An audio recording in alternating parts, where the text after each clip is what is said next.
Hello. Alo.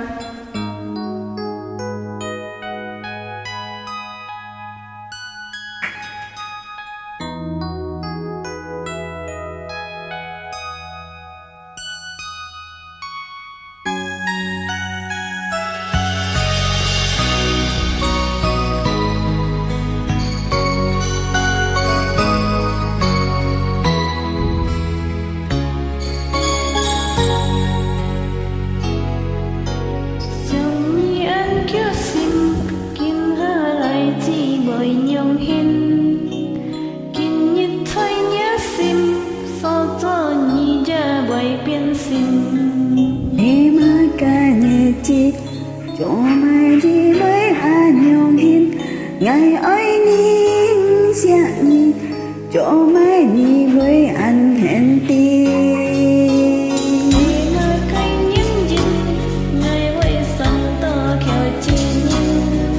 khi đi chơi chán sim sống cho đi với thong chi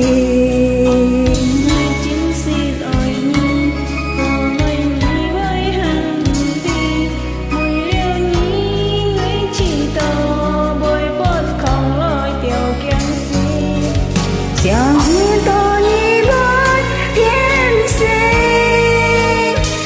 给我你的爱同爱感情。爱相互分明，怎么以为同情？tình cái đó ni ngày sẽ lo kịp nhẹ xin.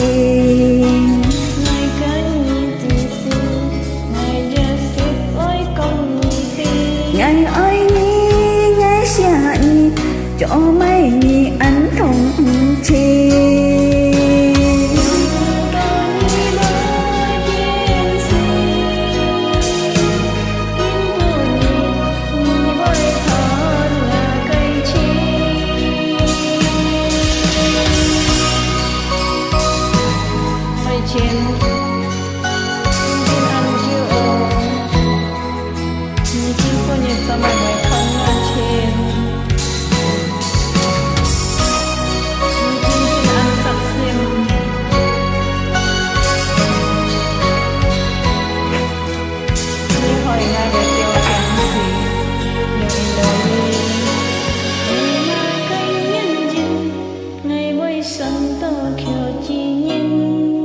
Khi ni cho nhá sim sang cho ni với thuận thiên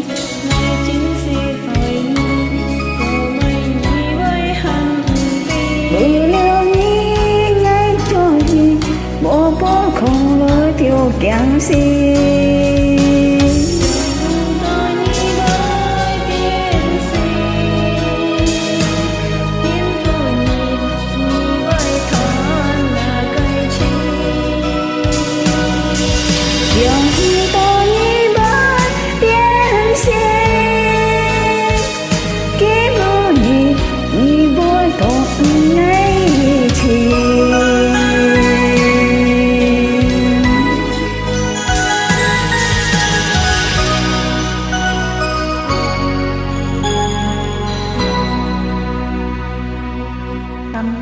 Dạ không. Bye bye. Bye bye.